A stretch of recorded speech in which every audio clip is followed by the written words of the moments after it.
Bonjour, ici Vincent Cadio. Dans cette vidéo, je vais partager avec vous des conseils qui vont vous aider à recruter énormément de nouveaux clients. C'est une série de 3 vidéos et dans cette première vidéo, nous allons voir un concept qui est très important, qui est le concept le plus fondamental. C'est le concept qu'on appelle la lifetime value ou la valeur à vie du client. Ok? Je fais ça ici. La valeur à vie du client.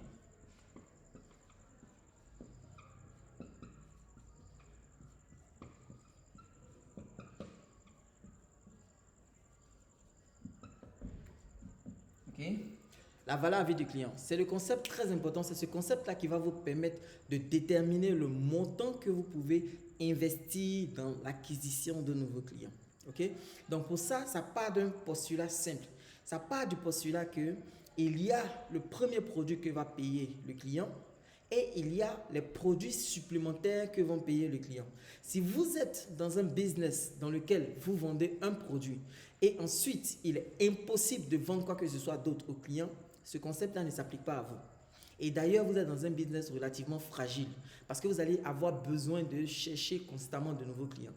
Si vous voulez avoir un business qui est stable, un business qui grandit, vous devez avoir le premier produit que vous vendez au client et ensuite les produits suivants que vous allez vendre au client. Ok? Donc, on va parler de front-end et on va parler de back-end. Donc, mesdames et messieurs, le front-end, c'est le premier produit que vous allez vendre au client. Et ensuite, le back-end, c'est tous les autres produits que vous êtes capable de vendre au client une fois que vous l'avez eu. Ok? Et donc, la valeur à vie du client, ça sera la valeur du produit que vous vendez en front-end plus la valeur de tous les produits que vous vendez en back-end sur une période donnée. Ok? Donc, si le client, il est client chez vous et il reste client chez vous pendant, par exemple, 3 mois, on va donc déterminer le front-end comme étant le premier produit qui vous a permis d'attirer ce client et le back-end, ça sera tous les autres produits que ce client-là aura acheté une fois qu'il aura été client chez vous. Ok? Et c'est la valeur globale de tous ces produits-là qui vont constituer la valeur à vie du client. Alors, je vous propose de prendre plusieurs exemples. Et le premier exemple que nous allons faire, c'est celui des opérateurs mobiles. Les opérateurs mobiles, on a presque tous une carte SIM, donc on sait un peu comment ça marche. Donc, qu'est-ce que les opérateurs mobiles nous vendent en termes de front-end? En termes de front-end, ils nous vendent la carte SIM. Ok? Nous avons besoin de la carte SIM. Ensuite, qu'est-ce que les opérateurs mobiles vont nous vendre? Une fois que nous avons la carte SIM, ben, ils vont nous vendre du crédit. Mais ce crédit que nous allons acheter là, on va l'utiliser pour faire quoi? On va acheter ce crédit là pour acheter de la data. On va acheter ce crédit pour acheter des minutes d'appel. Ok? Et les minutes d'appel, nous allons les utiliser en national intra-réseau. Nous allons les utiliser pour appeler les autres réseaux. Et nous allons utiliser ces minutes d'appel là à l'international. Ok? Ensuite, qu'est-ce que nous pouvons acheter encore? Nous pouvons acheter des SMS. Et les SMS, pareil, nous pouvons acheter des SMS intra, des SMS autres réseaux. Nous pouvons acheter des SMS internationaux. Ok? Qu'est-ce que nous pouvons encore acheter? Nous pouvons acheter des services à valeur ajoutée. Ok? Value added services, etc., etc. Donc, vous voyez, il y a le front-end.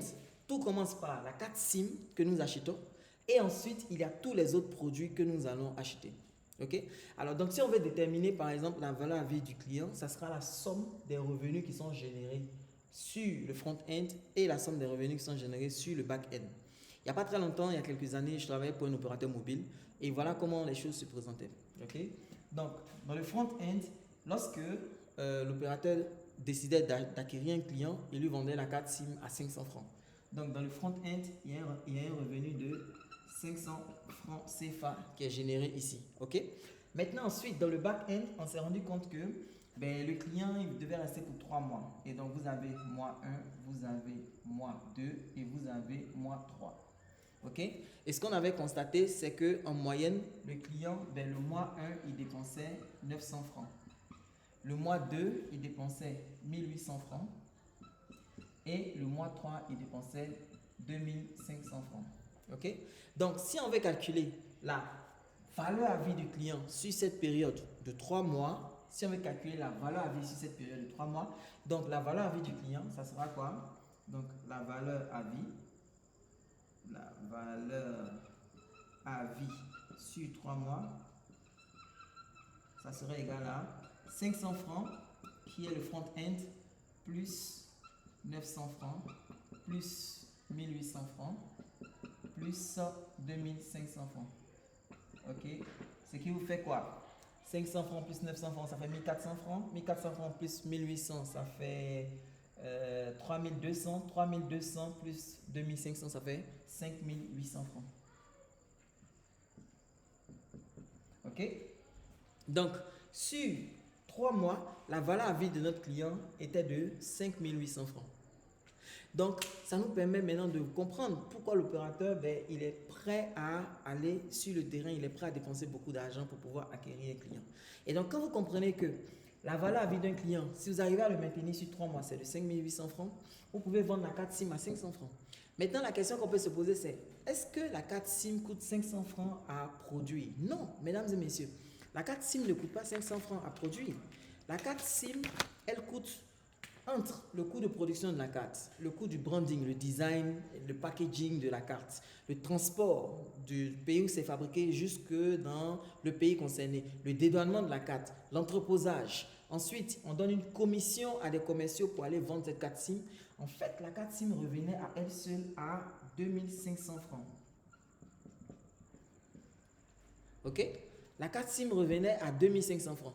Donc, vous avez un opérateur qui investit 2500 francs pour l'achat d'une carte SIM et qui accepte de revendre cette carte SIM à 500 francs. Pourquoi est-ce qu'il peut vendre à 500 francs un produit qui lui a coûté 2500 francs? Ce n'est pas parce qu'il est stupide, mais c'est simplement parce qu'il connaît quoi? La valeur à vie. Il sait que sur 3 mois, le client va lui rapporter 5800 francs. Donc, il est prêt à dépenser 2500 francs. Parce que si vous enlevez 2500 francs dans les 5800 francs, l'opérateur se fait un bénéfice de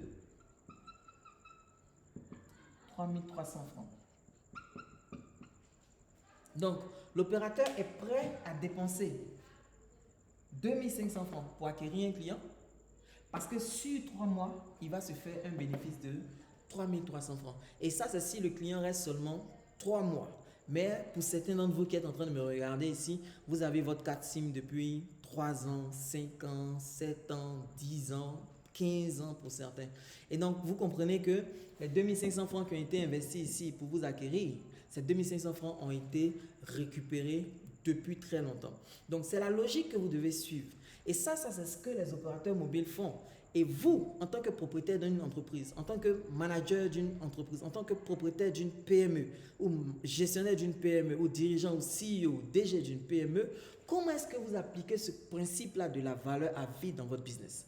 Comment vous appliquez ce principe de la valeur à vie dans votre business? Vous comprenez? C'est ce que vous devez faire qui va vous permettre en fait de développer votre acquisition. Ok? Et donc, dans la prochaine vidéo, nous allons voir concrètement comment est-ce que vous pouvez calculer le budget marketing que vous pouvez investir pour aller acquérir un client en vous appuyant sur la valeur à vie du client. Rendez-vous dans la prochaine vidéo. Merci.